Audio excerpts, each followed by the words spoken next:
தேர்தலை நோக்கி இருக்கக்கூடிய அரசியல் தலைவர்கள் அனைவருமே வந்து போட்டி போட்டு வேலை செய்கிறாங்க. அதான்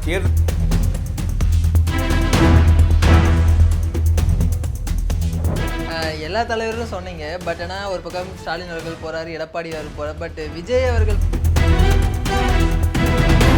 அவர் வந்து எப்படின்னா அது நொண்டி குதிரைக்கு நொறுக்குனதெல்லாம் சாக்கு அப்படின்னு சொல்லுவாங்க. ஏதாவது ஒரு சாக்கு இருக்கக்கூடிய ஜென்சி பசங்க இவங்கெல்லாம் வந்து ஐயோ தலைவா தலைவா தலைவான்றாங்க, தளபதின்னு சொல்லிட்டு ஓடுறாங்க அவர்கிட்ட. திமுகவுக்கு கூட்டம் சேர்ந்தா, அதிமுக கூட்டம் சேர்ந்தா, அல்லது விஜய்க்கு கூட்டம் சேர்ந்தா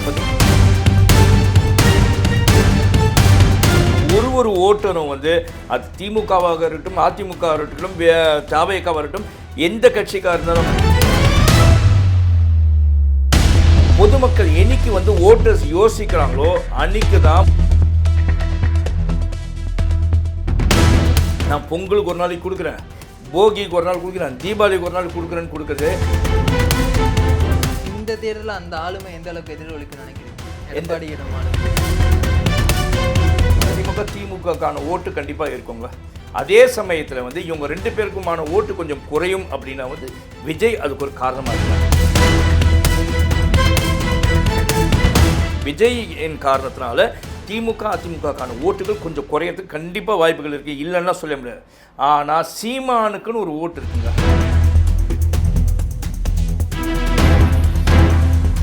விஜயை வந்து தவறாகவும் எடை போடக்கூடாது. அது திமுகவும் இருக்கட்டும், அதிமுக இருக்கட்டும், சீமானம் இருக்கட்டும்.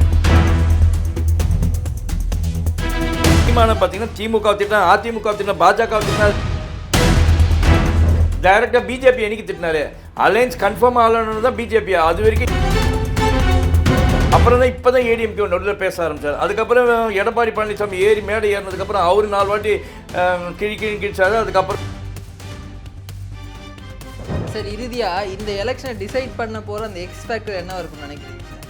எல்லா தேர்தலுக்கும் ஒரு எக்ஸ் ஃபேக்டர் இருக்கும், அந்த வெற்றி தோல்வியை தீர்மானிக்கிறது. அந்த வகையில் இந்த தேர்தலுக்கு வந்து எக்ஸ் ஃபேக்டராக இருக்கக்கூடிய விஷயம் என்னன்னா, எந்த தேர்தலுமே தமிழ்நாட்டை பொறுத்தீங்கன்னா தேர்தலை நோக்கி இருக்கக்கூடிய அரசியல் தலைவர்கள் அனைவருமே வந்து போட்டி போட்டு வேலை செய்கிறாங்க. அதாவது தேர்தல் முடிஞ்சதுக்கப்புறம் அப்படி வேலை செய்வாங்களான்னு தெரியல. பட் தேர்தல் அப்படின்னு ஒரு அனௌன்ஸ்மெண்ட் வந்ததுக்கப்புறமா எல்லாருமே, அதாவது வந்து பெரிய கட்சிகள் முதல் புதுசாக முளைத்த காளான்களாட்டம் சில கட்சிகள் இருக்காங்களே, அவங்க வரைக்கும் எல்லாருமே வந்து பரபரப்பாக வேலை செய்கிறாங்க. எல்லாமே அந்த எலெக்ஷன் அன்றைக்கி வரைக்கும் தான். அந்த ரிசல்ட் வந்ததுக்கப்புறமா அவங்களாம் எங்கே இருக்காங்க என்னன்னே தெரியாமல் போயிடும். எல்லா தலைவர்களும் சொன்னீங்க. பட் ஆனால் ஒரு பக்கம் ஸ்டாலின் அவர்கள் போகிறாரு, எடப்பாடி அவர்கள் போகிறார். பட் விஜய் அவர்கள் பார்த்து ரொம்ப நாள் ஆகுது சார் பிரச்சார காலத்தில். அவர் வந்து எப்படின்னா அது நொண்டி குதிரைக்கு நொறுக்குனதெல்லாம் சாக்கு அப்படின்னு சொல்லுவாங்க. ஏதாவது ஒரு சாக்கு. அவருக்கு வந்து முதல்லேருந்தே 6 மணிக்கு மேலே பிரச்சாரத்துக்கு போக மாட்டார். இந்த முன்ன நடந்த மீட்டிங்கெல்லாம் பார்த்தீங்கன்னா கூட 6 o'clock கூட முடிச்சுட்டு போயிடுவார் அப்படின்ற மாதிரி இருந்துச்சு.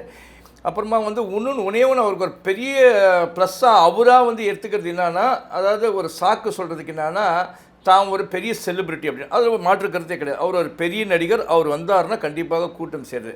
ஐயோ கூட்டம் சேருதுன்னா கவர்மெண்ட்டை என்ன பண்ணுதுன்னா வந்து கூட்டம், காவல்துறை அந்த மாதிரிலாம் வந்து ரெஸ்ட்ரிக்ஷன் கொடுக்குறாங்க. ரெஸ்ட்ரிக்ஷன் கொடுத்தா ஐயோ காவல்துறை எங்கள் குறவலையை நறுக்கிறாங்க, அப்புறமா வந்து எங்கள் கழுத்தை பிடிக்கிறாங்க, எங்களுக்கு பெர்மிஷன் கொடுக்க மாட்டேன்றாங்க அப்படின்னு சொல்லி அதை ஒரு சாக்காகவே சொல்லிக்கிறாரு. ஒரு கட்டுமானம் இருக்கக்கூடிய ஒரு தலைவராக இருந்தால், எம்ஜிஆருக்கு கம்பேர் பண்ணால் இவங்கெல்லாம் ஒன்றுமே கிடையாதுங்க. எம்ஜிஆருக்கு அன்றைக்கி இருந்த கும்பல்லாம் இன்றைக்காவது இவ்வளோ கேஜெட்ஸ்லாம் வந்ததுக்கப்புறமா டிவியில் மொபைலில் பார்க்க முடிஞ்சாலும் பரவாயில்ல, இருந்தாலும் நாங்கள் கும்பலில் வந்து சேருவோம் அப்படின்னு பார்க்குறாங்க. அன்றைக்கி வந்து அதெல்லாம் இல்லாத போது அப்போ எந்த அளவுக்கு வந்து கும்பல் இருந்திருக்கும் பார்த்துக்கோங்க. அதையே எம்ஜிஆர் வந்து சமாளித்தார். ஓகேங்களா? அப்படி ஒரு கண்ணு அசைவு அவ்வளோதான். ஒரு ஃபோட்டோகிராஃபர் யாரா ஒரு ஃபோட்டோ எடுக்கிறாருன்னா கூட போதும் அப்படின்னா நிறுத்திடுவாங்க. அந்த அளவுக்கு ஒரு மரியாதை வச்சுருந்தார். ஏன் காரணம்னா அவர் அந்த அளவுக்கு ஒரு ஆளுமை மிக்கவராக இருந்தார். ஒரு நடிகராக இருக்கும்போதும் சரி, அரசியல்வாதியாக இருக்கும்போதும் சரி.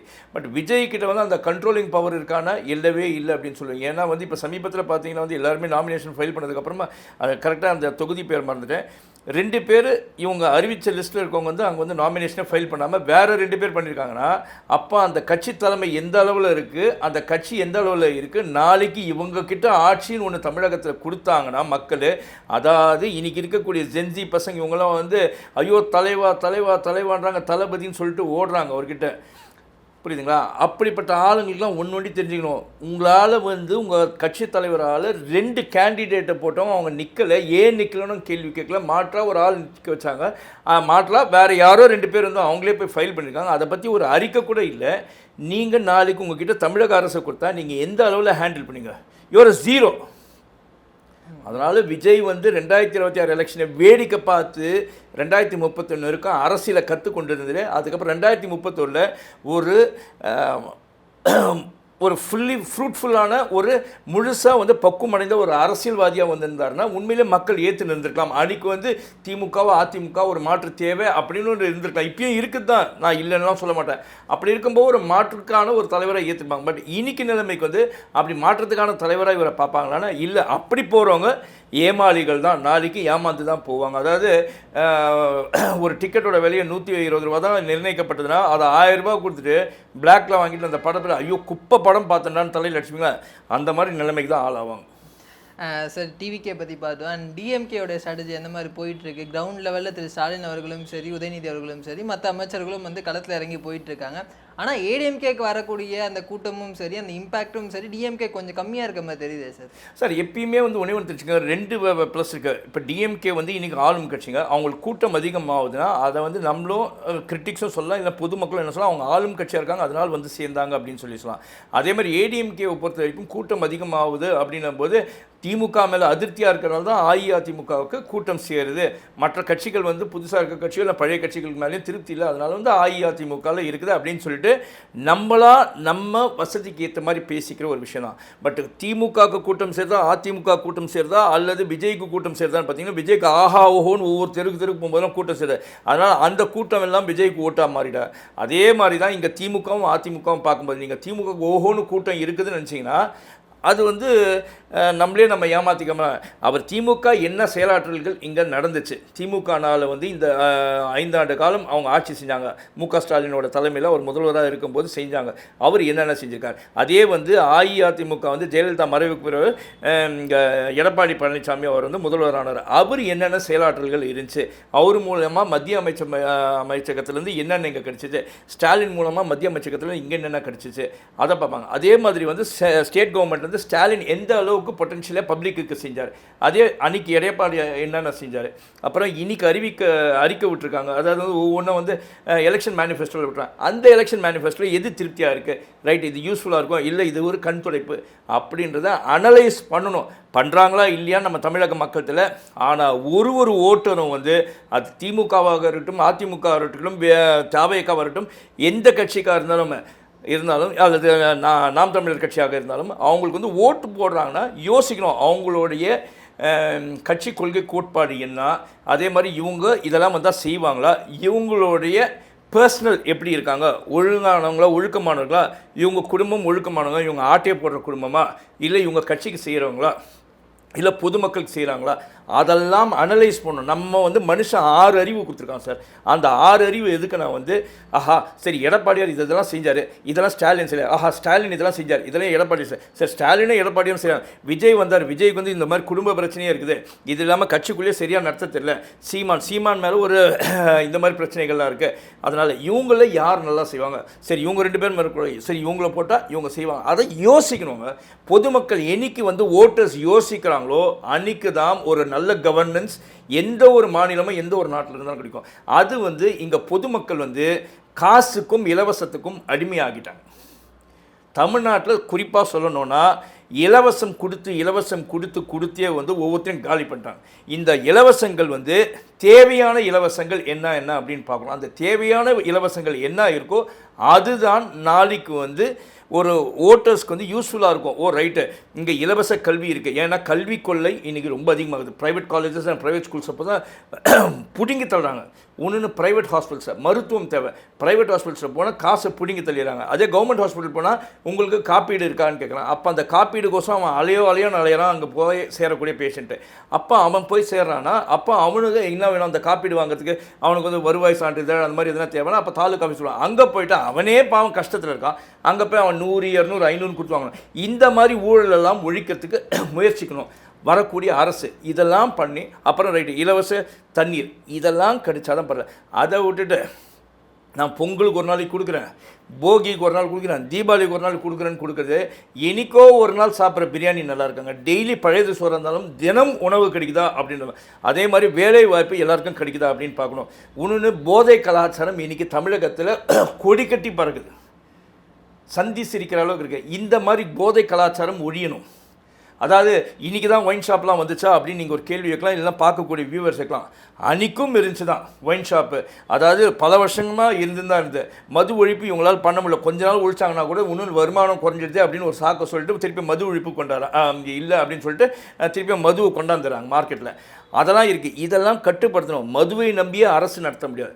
இந்த மாதிரி எது ஒழுங்கான ப்ராப்பர் பிளானிங். திமுகவில் ஒரு பெரிய ட்ராபேக்கே என்னன்னா, ஃபினான்ஸ் மினிஸ்டராக இருந்த நம்ம பிடிஆர் பழனிவேல்ராஜனே தூக்குறாங்க. ஏன்னா ஒரு ஆடியோ லீக் ஆச்சுன்னு. ஆனால் பிடிஆர் பழனிவேல்ராஜன் வந்து ஒழுக்கமான ஒரு அரசியல் பண்ணார், நேர்மையான ஒரு அரசியல் பண்ணார், சாமர்த்தியமான திறமை மிக்க ஒரு கவர்னன்ஸ் இருந்துச்சு அவர்கிட்ட. அவர் ஃபினான்ஷியல் அட்மினிஸ்ட்ரேஷன் அவ்வளோ நல்லா பண்ணார். அவரையே தூக்கி போட்டாங்க. என்னென்னா ஏதோ ஒரு ஆடியோ லீக் ஆச்சு அப்படின்னு சொல்லிட்டு அப்புறமா ஒன்றுமே இல்லாமல் போயிடுச்சுன்னு வச்சுக்கோங்க. இப்படி இருந்துச்சுன்னா எந்த ஒரு கட்சியிலையும் என்னதான் இருந்தாலும் முக்கியத்துவம் கொடுக்க வேண்டியது திறமை மிக்கவர்களுக்கு முக்கியத்துவம் கொடுத்தா கண்டிப்பாக நிற்கும். அப்படி திமுக நம்ம பார்த்தது இல்லையே சார். நம்ம யார் யாரெல்லாம் முதல்வரோட குடும்பத்துக்கு ஃபேவராக இருக்காங்களோ அவங்களுக்கு தானே முன்னுரிமை கொடுக்கப்படுது. ஆமாம், உண்மையிலே வந்து இப்போ திமுக பொறுத்த வரைக்கும் எல்லாருமே பொதுவாக பார்த்தீங்கன்னா சோஷியல் மீடியாவில் இருக்கக்கூட கிரிட்டிக்ஸோ இல்லை வந்து எதிர்க்கட்சி தலைவர்களோ என்ன சொன்னால், திமுகவை பொறுத்த வரைக்கும் முதல்வர் மு.க. ஸ்டாலின் ஒரு முதல்வராக செயல்படுறாரு, உதயநிதி வந்து அவர் பாட்டு ஒரு முதல்வராட்டம் அவர் ஒரு ஃபேக்ஷனில் செயல்பட்டு வந்துருக்காரு. இன்னொரு பக்கம் பார்த்தீங்கன்னா வந்து சபரீசன், அதாவது அவங்க ஸ்டாலினோட மர்மம், அவர் வந்து ஒரு முதல்வராட்டம் அவர் ஒரு இதில் செஞ்சுட்டுருக்காரு. ஒன்றுன்னு துர்கா ஸ்டாலின், அதாவது முதல்வரோட மனை, அவங்க தனியாக வந்து நடத்துகிறாங்க, அவங்க ஒரு ஆட்சி நடத்துகிறாங்க அப்படின்னு ஒரு 4 முனை ஆட்சி நடக்குது. இது போகிறதுக்கு கனிமொழின்னு ஒருத்தங்க இருக்காங்க, அவங்க தனியாக ஒரு ராஜாங்கம் நடத்துகிறாங்க அப்படின்னு சொல்கிறாங்க. பட் இவங்களாட்டம் பேசப்படலனாலும் அவங்களே இந்த மாதிரி சொல்கிறாங்க. இப்படி வந்து அஇஅதிமுகவில் இருந்துச்சான்னு சொன்னீங்கன்னா, அன்றைக்கி ஜெயலலிதா இருக்கும்போது அவங்க ஒண்டி தான், எம்ஜிஆர் இருக்கும்போது அது ஒன்று தான், இப்போ எடப்பாடியார் இருந்த போதும் அதுதான். ஆனால் அங்கே இருக்கக்கூடியவர்களாம் எடப்பாடியார் சிலர்லாம் காலவாரம்னு நினச்சிட்டு வெளியில் போனவங்களாம் இருக்கிறாங்க, இல்லைன்னே சொல்லலைங்க, எல்லா கட்சியிலையும் இருக்குது. அந்த மாதிரி இதுலேயும் இருந்துச்சு. பட் அதை வந்து திறம்பட செய்தார். அதாவது இங்கே ஜெயலலிதா ஒரு சினிமா நடிகையாக இருந்தவர், பிரபலம், அவங்க அந்த கட்சியை நடத்திட்டாங்க. எம்ஜிஆர் அதே மாதிரி. ஆனால் எடப்பாடியார் எப்படின்னா வந்து ஒரு கிராஸ் ரூட் லெவல்லேருந்து வந்தக்கூடிய ஒரு அடிமட்ட தொண்டனாக இருந்து ஒரு விவசாய குழந்தை, அவர் வந்து ஒரு அரசியல் பண்ணுறாரு. இன்னைக்கு ஒரு ஆளுமை மிக்க அளவுக்கு வர அவரை வந்து கிண்டல் பண்ணலாம், டயர் நக்கி என்னென்ன சொல்லலாம் நீங்களாம் கீழே. ஆனால் அப்படிப்பட்டவர் இன்னைக்கு பாஜக கண்ட்ரோலில் இருக்குன்னு சொன்னாங்க, இருக்கலாம், இருந்தாலும் அதையும் திறம்பட செயல்பட்டு வராருன்னும் போது அவருக்கு உண்மையிலே ஒரு திறமை இருக்குன்னு தான் நான் சொல்லுவேன். இந்த தேர்தலில் அந்த ஆளுமை எந்த அளவுக்கு எதிரொலிக்கும்னு நினைக்கிறீங்க? எடப்பாடியிடம் ஆளுமை இல்லை, கண்டிப்பாக அஇஅதிமுக திமுகக்கான ஓட்டு கண்டிப்பாக இருக்குங்க. அதே சமயத்தில் வந்து இவங்க 2 பேருக்குமான ஓட்டு கொஞ்சம் குறையும் அப்படின்னா வந்து விஜய் அதுக்கு ஒரு காரணமாக இருக்கிறார். விஜய் என் காரணத்தினால திமுக அதிமுகக்கான ஓட்டுகள் கொஞ்சம் குறையறதுக்கு கண்டிப்பாக வாய்ப்புகள் இருக்குது, இல்லைன்னா சொல்ல முடியாது. ஆனால் சீமானுக்குன்னு ஒரு ஓட்டு இருக்குங்க. அந்த சீமானுக்குன்னு இருக்கிற ஓட்டு கண்டிப்பாக சீமானுக்குனே தான் இருக்கும். ஆனால் எல்லோரும் சொல்லக்கூடியது என்னென்னா, சீமானோட ஓட்டுங்க எல்லாமே வந்து விஜய்க்கு தாவேகாக்கு போயிடுச்சு அப்படின்னா இல்லவே இல்லை அப்படின்னு சொல்ல. சீமானுக்குன்னு இருக்கிற ஓட்டு அந்த கொஞ்சோண்டு ஓட்டு தான். அவர் வந்து நாளைக்கு உடனே முதல்வர் ஆகிட போகிறார், ஆட்சி அமைக்க போகிறாருன்னு சொல்ல. ஆனால் அவருக்குன்னு இருக்க கொஞ்சம் கணிசமான ஓட்டு அவருக்குன்னு இருந்துதான் இருக்குது. அதாவது கம்யூனிஸ்ட்டுக்கு எப்படி ஒரு ஓட்டுன்னு ஒரு பேங்க் இருக்குமோ அதே மாதிரி சீமானுக்கு இருக்கிற ஓட் பேங்க் அப்படி தான் இருக்குது. திமுக அதிமுகவுக்கு அவங்களுக்கு நல்ல ஒரு ஓட் பேங்க், எக்ஸ்ட்ரா ஓட்டர்ஸ் இதுலையா அதுலையா அப்படின்னு இருப்பவங்க இருந்தாங்க பாருங்கள், அவங்க வந்து கொஞ்சம் பேர் விஜய்க்கு போயிருக்காங்க. அதனால் விஜய்க்கு கொஞ்சம் ஓட்டு. ஆனால் விஜயை வந்து தவறாகவும் எடை போடக்கூடாது. அது திமுகவும் இருக்கட்டும், அதிமுக இருக்கட்டும், சீமானாக இருக்கட்டும், யாருமே வந்து விஜய் ஒன்றுமே இல்லை அப்படின்னு நினைக்கிறேன். அவருக்குன்னு ஒரு செலிப்ரிட்டியாக இருக்காரு. அதாவது நான் சில வார்த்தைகள் தற்குறின்னு சொல்லி சொல்கிறாங்க, அந்த மாதிரி தற்குறி ஆட்ட சிலர் வந்து அவர் என்ன செய்வார்னே தெரியாமல் அரோகரே ஒரு நடிகர் அப்படின்ற இதில் பிளைண்ட் பிலீஃப்லேயே அவர் பின்னால் போயிடுறாங்க. அதையும் மாற்றிக்கொள்ளணும். அந்த மாதிரி போகிற ஆட்கள்னால ஓட்டு அவருக்கு கொஞ்சம் இருக்குது, அதில் மாற்று கருத்தே கிடையாது. இல்லை சார், அவங்க நம்ம அப்படி தற்கொலை நம்ம சொல்ல முடியாதுல்ல. அவங்க வந்து ஒரு மாற்றத்துக்காக விஜய் அவர்களை ஒரு தலைவனாக பார்க்குறாங்க. சீமான் அவர்களுக்கு லாஸ்ட் டைம் வந்து எனக்கு டிஎம்கே வேணாம், ஏடிஎம்கே வேணாம் அப்படின்னு மாற்று கட்சி வேணும்னு ஓட்டு போட்டவங்க தான் அந்த 8%. அந்த மாதிரி ஏன் விஜய்க்கு வரக்கூடாது அப்படின்றது தான் நீங்கள் சொல்கிறீங்களா சீமான் எனக்கு அலையன்ஸ் வேணும்னு திமுக அதிமுக காங்கிரஸ் பிஜேபி யார் கூடயும் வந்து அலையன்ஸ் கோசம் அலைஞ்சு போனதே இல்லைங்க. ஆனால் விஜய் வந்து அலையன்ஸ் கட்சி வரைக்கும் ஒருமா சீமான பார்த்தீங்கன்னா திமுக திட்டினா அதிமுக திட்டினா பாஜக திட்டினாரு காங்கிரஸ் திட்டினா எல்லாமே. விஜய் எங்க திமுகவை மட்டும்தான் திட்டினார், மத்திய அமைச்சகம் அப்படின்னு தான் திட்டுறாரு வழியே டைரக்டாக பிஜேபி என்னைக்கு திட்டினாரு. அலையன்ஸ் கன்ஃபார்ம் ஆகலன்னு தான் பிஜேபி, அது வரைக்கும் ஏடிஎம்கே சும்மா தான் திட்டாமல் அப்புறம் தான் இப்போ தான் ஏடிஎம்கே நடுவில் பேச ஆரம்பிச்சார். அதுக்கப்புறம் எடப்பாடி பழனிசாமி மேடை ஏறினதுக்கப்புறம் அவர் 4 வாட்டி கிழிச்சாரு. அதுக்கப்புறமா அவங்க ஃபேமிலி மேட்டர் நடுவில் வந்ததுக்கப்புறமா விஜய் கொஞ்சம் அடங்கிட்டார்.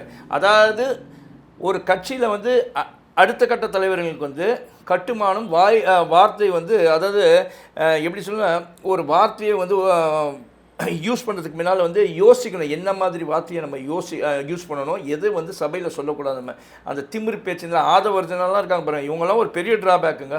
ஆதவர்ஜனாலாம் வந்து விஜய்க்கு வந்து அதாவது வந்து விஜய் கட்சியில் 3rd ரேட்டட் பர்சன் பேச போகிறார். அவரெல்லாம் வந்து ஒரு பொறுப்பு துணை பொதுச் செயலாளர் ஏதோ ஒரு பொறுப்பு கொடுத்துருக்காங்க. அவர்லாம் வந்து இவ்வளோ கீழ்த்தனமான பேச்சுலாம் எடுப்படைப்படாது. ஏன்னா அவரோட சம்பாதிச்ச காசு கிடையாது, அவங்க மாமனார் வீட்டு காசு. அதுவே அவங்க குடும்பமே வந்து லாட்ரி சீட்டு குடும்பம்.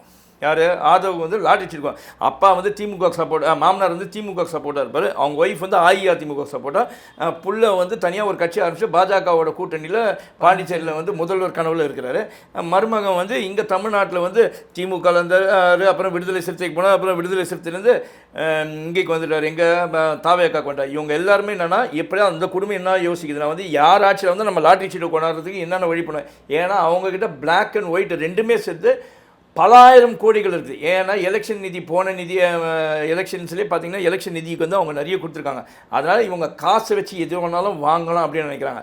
பட் இவங்களெல்லாம் ஒழிக்கிறதுக்கு நாளைக்கு அந்த அதானியும் அம்பானியும் டாட்டாஸ் குரூப்போ, அவங்க டாட்டாஸ் வந்து இப்போ ஃபேமிலியில் அந்த மாதிரி யாரும் இல்லை, அதானி அம்பானி இல்லை வேறு யாருன்னா வந்து எங்ககிட்ட உனக்கு மேலே பணம் இருக்கடான்ட்டு அவங்களும் அரசியல் பண்ண ஆரம்பித்தாங்கன்னா இது தமிழ்நாட்டில் இந்தியா வந்து ஒரு ஜனநாயக நாடாக இல்லாமல் பணத்தை பேஸ் பண்ணி சர்வாதிகாரத்துக்கு போகக்கூடிய ஒரு நாடாக மாறிடும். அதனால் பொதுமக்கள் யோசனை ஆதவர்ஜனாவை போல் ஆட்கள் எல்லாம் எந்த கட்சியும் திமுக அதிமுக அந்த ஃபேமிலியெல்லாம் வந்து எந்த கட்சியும் ஆதரிக்கக்கூடாது அப்படி தான் சார். நிறைய பிஸ்னஸ்மேன் இருக்காங்க, ஆனால் பிஸ்னஸ் இப்போ வசந்தகுமார் தான் அந்த பிஸ்னஸ் பண்ணல, அவர் பொலிட்டிக்கலாக செய்யணுமே செஞ்சார். பட் இவங்க வந்து ஒரு இது அது பேர் லாட்ரி சீட்டு ஒரு ஜூது தாங்க, அது வந்து ஒரு கேம்பிள் தான். அந்த கேம்பிளிங்கை கொண்டாந்து ஏழைங்க வயிற்றில் அடிக்கிறதுக்கோசரம் முழு முயற்சியாக இருக்கக்கூடியதான் ஆதவர்ஜன ஃபேமிலி. அந்த ஃபேமிலியில் இருக்கவங்களே யாருமே எந்த கட்சியில் இருந்தாலும் அவங்களுக்குலாம் ஓட்டு போடக்கூடாது, அவங்களாம் வரவே கூடாதுங்க. சார் இறுதியாக இந்த எலெக்ஷனை டிசைட் பண்ண போகிற அந்த எக்ஸ் ஃபேக்டர் என்ன இருக்கும்னு நினைக்கிறீங்க சார்? எல்லா தேர்தலுக்கும் ஒரு எக்ஸ் ஃபேக்டர் இருக்கும், அந்த வெற்றி தோல்வியை தீர்மானிக்குது. அந்த வகையில் இந்த தேர்தலுக்கு வந்து எக்ஸ் ஃபேக்டர் இருக்கக்கூடிய விஷயம் என்னவா இருக்கும்னு நினைக்கிறீங்க சார்? எக்ஸ் ஃபேக்டராக இருக்கக்கூடிய விஷயம் என்னன்னா, எந்த தேர்தலுமே தமிழ்நாட்டை பொறுத்தவரைக்கும் லாஸ்ட் மினிட்ல எவன் காசு கொடுத்து எவன் ஓட்டு வாங்குறான்றது தான். ஸோ பணம் 500 1000 1500 2000 2500 3000 5000 10000 20,000 வரைக்கும் போயிடுச்சு. இன்றைக்கி கேவலமான தமிழ்நாடு விடுங்க, பாண்டிச்சேரியில் வந்து எலெக்ஷனுக்கு முன்னாலேயே வந்து அந்த ஜோஸ் மார்ட்டினா யார் அந்த மார்ட்டினோட சன், அவர் வந்து முதல்வர் கனவில் இருக்கா, அதை லட்சிய ஏதோ ஒரு கட்சி ஒன்று ஆரம்பித்தார். அவர் வந்து வீட்டுக்கு பொருள் நிறைய பேருக்கு வந்து என்னென்னோ மிக்சி அந்த மாதிரி கிரைண்டர் அந்த மாதிரிலாம் இதோ கொடுத்து பொருளெல்லாம் கொடுத்து ஓட்டை கவர் பண்ணி வச்சுருக்காங்க. இதை வந்து ஆளும் பாஜகவும் வேடிக்கை பார்த்துருக்கு. அந்த இடத்துல அதை வந்து நான் குறை சொல்லி தான் தருவேன் பாஜக. இதை வந்து நீங்கள் வந்து ஊக்குவிக்கிறீங்கன்னா அப்போ நீங்கள் வந்து நாளைக்கு ஏழைங்க வயிற்றில் அடிக்கக்கூடிய அந்த சூது, அதாவது வந்து கேம்பிளிங் லாட்ரி சீட்டை வந்து திருப்பியும் கொண்டாடுறதுக்கு ஏழைங்க வயிற்றில் அடிக்கிறதுக்கான வழிமுறையை தான் நீங்கள் எடுத்து செய்கிறீங்க அப்படின்னு சார். அதனால் இவர் கொடுத்த அந்த லஞ்சம், அதெல்லாம் வந்து லஞ்சம் தான் சொல்லணும், இலவசம் இல்லை லஞ்சம் தான் சொல்லணும். ஏன்னா வந்து எலெக்ஷனுக்கு ஓட்டு வாங்குறதுக்கு அதை கூட இவங்களால் கட்டுப்படுத்த முடியாமல் போயிடுச்சு. அந்த மாதிரி நிலைமைக்கு வந்துச்சுன்னா இன்னும் தமிழ்நாடும் குட்டி சுவராயிடும். தமிழ்நாட்டிலும் கண்டிப்பாக நிர்ணயிக்கக்கூடியது அந்த லாஸ்ட் மினிட்ல கொடுக்கக்கூடிய காசு. அது 5000 போகும், சிலருக்குலாம் வந்து ஒவ்வொரு ஓட்டுக்கு 5000 கொடுக்குறாங்க, சில குடும்பத்துக்கு 10,000 கொடுக்குறாங்கலாம் கேள்விப்பட்டேன். இது எந்த நல்ல முடியும் அப்படின்றதுன்னு தெரியல. அதனால் நம்ம அடுத்தது வந்து இந்த எலெக்ஷன் அதை டிசைட் பண்ணுற ஃபேக்டர் என்ன, அந்த எக்ஸ் ஃபேக்டர்னா it will be only money. So இதை பார்க்குற மக்கள் வந்து கொஞ்சம் யோசிக்கணும்னு நான் நினைக்கிறேன் சார். உங்கள் தகவலுக்கு ரொம்ப நன்றி சார். நன்றி நவீன், நன்றி நேயர்களே.